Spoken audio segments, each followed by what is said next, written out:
Hello everyone and welcome to another video. Today I'm going to show you how I set up my most recent Dark Frog vivarium for my Rhaphidophora amazonica trio. They used to live together with my Philodendron vittatus in my biggest display vivarium, but the background in that tank was quite poorly planned, so I have to do some big changes to it in the near future. Normally I would just put them in something temporary, but I'm actually planning on keeping another species in that display tank afterwards, so I decided to just make a new permanent build for them. Well, without further ado, let's just get straight into the build. The enclosure itself is an Exoterra measuring 45 by 45 by 90 centimeters or 18 by 18 by 36 inches. It's really important that you modify the top of your Exoterras because they have way too much ventilation. When you have so much ventilation, it's pretty much impossible to keep a humidity high enough for the frogs without also having to mist the enclosure a ridiculous amount. And when you mist the enclosure that much, the substrate will often get soggy, sour, waterlogged and start breaking down and smell bad, and this can even cause infections for the frogs sitting in it.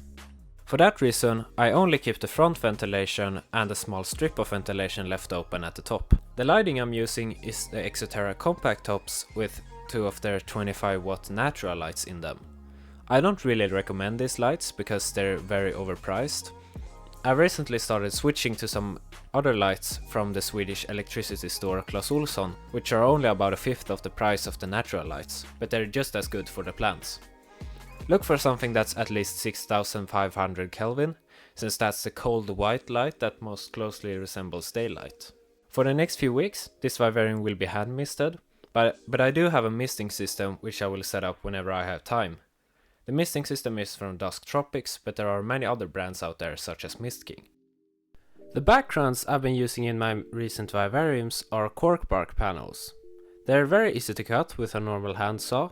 I forgot to record that process, but as you can see from this dramatic reconstruction, it's like cutting in butter. I played around with an angle glider and whatever this tool is, just to get a less even surface. The change is barely visible on camera, but in real life it's very clear. Before it was obvious that someone had cut it there, but now the surface looks a lot more uneven and natural. Backgrounds made out of cork bark panels, tree fern panels or cocoa fiber carpets are obviously going to be a lot flatter than, let's say, an expanding foam background. But for me it doesn't really matter because the plants will cover it all anyways. I made the background for two sides of the vivarium because I wanted to be able to look into it from two directions. And I just attached the backgrounds to the wall with aquarium silicone. I let the silicone dry for about a week. Some say you can continue after just 24 hours, but I've actually had issues with plants dying from the silicone fumes even after multiple days of the silicone curing, because it keeps smelling for a long time. Next up, we need to have a drainage layer where excess water can collect without coming into contact with the main substrate. I use clay balls, but you can also use pebbles, a sponge filter mat or some kind of PVC or egg crate construction covered in mesh, as long as it won't decompose or fall apart while it's soaking in the water. You also need a way to empty the drainage layer whenever the water starts filling up and gets close to the substrate. Long term, the best way is probably to drill the bottom of the vivarium and have some kind of outflow into a bucket or something, but I just go with a classic drainage pipe which I can empty with a siphon later on. Previously I used actual pipes, but they're quite hard to cover up, so frogs and dirt will get down there. So recently I've been using plastic bottles since they have a good screw cap lid. It's important that you have a really uneven bottom of this bottle so the water can flow in quickly. If the water inflow is slower than the siphon outflow, it's gonna be painful to drain it. I put the bottle in the enclosure so no clay balls or substrate will be inside of it. The next step is really important. You must cover the drainage layer with some kind of mesh so the substrate won't get down there. I used geotextile fabric with a hole or a cross cut out for the bottle. As you'll see later in the video, I did cover up the ugly plastic bottle with a coconut hut. The hardscape I'm using for this vivarium is quite simple. It's only a big corkbark tube with a lot of openings to it, and this corkbark branch. I didn't want to attach any of them to the background in any way, because I want to be able to remove them if I had to catch one of the animals or even redo the vivarium for some reason in the future. Before I used to attach stuff to the wall with silicone, but I try to avoid that as much as possible, because it can be annoying at times. There are tons of great substrate options out there. My mix definitely isn't the only good one, but to be honest, I think there are some less great ones too, which I'll get into. I try to aim for something that will be chunky and filled with air pockets for the plant's roots, something that won't get waterlogged, and most importantly, something that will last for a long time. The mix I'll show you is the one that's worked best for me out of the ones I tried, but there are tons of other good and some bad mixes out there. A really good substrate is just reptile bark, orchid bark, or pine bark. This is a good substrate that lasts for a long time, holds a good amount of water, and is quite chunky. I also mix it up with pumice, which helps with drainage, and biochar, which is helpful against toxins and other bad buildups in the substrate. The pumice is not to be confused with perlite, since perlite is a lot more dusty and porous and can easily cause skin irritations. Pumice is also light and a bit porous, but much less so compared to perlite. I recommend avoiding cocoa fiber, sphagnum moss, or any other dead rehydrated moss, such as the Exoterra forest moss or whatever, as a substrate. The problem with these materials is that in a humid dart frog vivarium, they easily get waterlogged and start breaking down into a disgusting mud, or geggamoja as we would say in Swedish. We like to say that our dart frogs like to have dry feet and a wet back, so keeping them on waterlogged, half-decomposed mud isn't exactly what you should aim for, and it can even cause skin infections for the frogs. I suppose it could work if you replace the substrate really often, but that kind of goes against the entire point of a long-term, self-sustaining, bioactive ecosystem in my opinion. Small portions of these materials mixed into the substrate is usually fine, and it can even be argued that it has its benefits in terms of kickstarting the decomposition and biological processes. But if the majority of your substrate is dead moss, cocoa fiber, or a mix of them, it's not going to last for a long time at all, and you'll run into these issues. Using a layer of only sphagnum or some other dead moss on top of the substrate is a really common recommendation in some inadequate care guides, but I think it's an outdated and horrible piece of advice since it runs into the same issue. In a moment, I'll give a montage of all the plant species I used, but for now, I'll just share my thought process while planting the vivarium.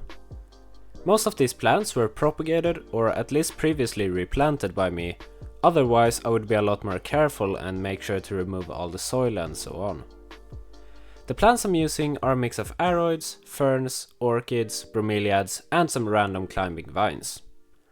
Most of these plants are just planted straight in the substrate next to the background, which they'll likely start climbing up eventually. For epiphytes, which are plants that grow on top of other plants, or in this case on the background and hardscape, I tend to get creative. For this Anthurium vitarifolium, I tried just taking some sphagnum around the roots and squeezing it in between the cork stump and the background. Yes, I was just talking about how bad sphagnum moss is as a substrate, but for epiphytic planting it usually lasts much longer since it won't stay as wet and it's in smaller quantities. I also realized that this hole was the perfect size for this plastic pot, where I planted an Anthurium warocqueanum. I was also able to squeeze a few tiny ferns into crevices in the background with a tiny bit of sphagnum. Not sure if they'll take off, but we'll see eventually. For some of the tiny orchids, ferns and this Alsobia dianthiflora, I was able to just lay down a patch of java moss and lay the plant on top of it. For bromeliads, which I added later off camera, I made small holes in the background and put them in. They kind of have a hard stem which you can just squeeze into any crevice you like. I sometimes also use U-shaped stainless steel wire pieces and cyanoacrylate superglue. Something you'll probably notice is how I plant my vivariums very sparsely in the beginning, with only small cuttings with a few leaves. It might look empty for the first few months, but it'll eventually grow in. The frogs won't really care about what I'm about to say, but in my opinion, Vivariums look way better in the long run if you start with tiny cuttings and let them grow in and shape themselves after the scape of the vivarium, rather than squeezing in a huge plant, since the latter will often look strange and out of place, and you can almost see that it didn't grow in that environment. If you overplant them so everything is green and filled in from day one, it'll get overgrown way quicker, and I just prefer avoiding that. But if you love overgrown vivariums, go crazy with the plants, the frogs are gonna love it. I think planting is something that you improve over time. It's impossible to give a formula for it, but I have a guide which I link at the top right corner of the screen, where I get into different categories of plants I recommend and some tips and tricks about them. Finally, on top of the substrate, you should always add a layer of leaf litter to replicate how the ground looks in their natural habitat. We often say that the dart frogs want dry feet and a wet back. They prefer sitting on the semi-humid leaf litter rather than straight in the wet soil. The leaf litter also prevents dirt from sticking all over the frog's skin. This time I used European oak leaves, which I've boiled to avoid bringing in any spiders or other animals you don't want in the vivarium. There are other leaves you can use too, like live oak, beech and magnolia. The main thing you're looking for is some kind of leaf that decomposes slowly, because otherwise you're going to have to replace it very often. Anyways, as promised, here are all the plants that I used. In case you want to go and look up any of them, I will be putting all of these names in the description, so you can feel free to check that out. Here are the bromeliads that I used for this vivarium. They are Neoregelia species green. Here's a pile of epiphytes in some java moss. The fern is a Davallia fejeneesis, and the other plant is an Alsobia dianthiflora. Here's an Anthurium warocqueanum, the most beautiful plant of all time. Here's some java moss with some Masdevallia minuta in it, a really small orchid. And below that there's another orchid, an Epidedrum porpax or Nanodes porpax, not doing too well because it's too wet there, so you can see it's losing some of its leaves. Here's an unknown fern species that just appeared from the mossmix from Dusk Tropics, and I tried moving it in here. Below that there's a Philodendron El Choco Red, another one of my favorite plants of all time. And to the right of that we have a small Monstera dissecta. It will be very interesting to see that one mature. Here's a Philodendron 69686. I have no idea why it got that name, but it does. Don't ask me why. Here's a Philodendron atabapoense, a Philodendron Dwarf Red, and in the back I believe it's a Rhaphidophora tenuis, but I'm not entirely sure. Here are some small climbing plants, some Ficus pumila Quercifolia, some Microgramma vaccinifolia, some Selaginella uncinata, some Marcgravia umbellata, and a bit of Begonia prismaticarpa, which just so happens to be my favorite begonia of all time. Here's a Monstera obliqua Suriname form, Maxillaria tenuifolia, a Philodendron verrucosum to the left of that, and finally above those two is an Anthurium vitarifolium, which I forgot to show. I have a lot of springtails and tropical isopods in here. They clean up waste and serve as an additional food source for the frogs. I almost forgot to mention them because I didn't actively add them, I just have a lot of them in my plant propagation bins, so they kind of just get into my vivariums by themselves nowadays. It's often asked if you have to wait for a while before adding animals to the vivarium. For this vivarium I waited for around 3 weeks after the initial planting before I added the frogs. You don't have to wait, but I wanted some time to see how it would develop and notice if any plants had to be replaced or removed.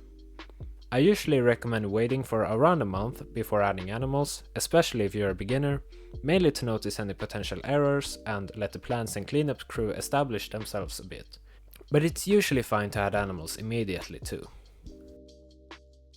The frogs I'll keep in here for now are my Rhaphidophora amazonica French Guiana yellow trio.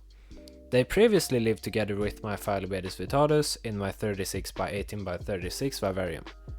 I want to clarify that the reason I moved them here is not because the cohabitation didn't work, it was just because I'm going to make some big changes to that vivarium in the future, and I have other plans for what dart frogs I'm going to keep in there afterwards.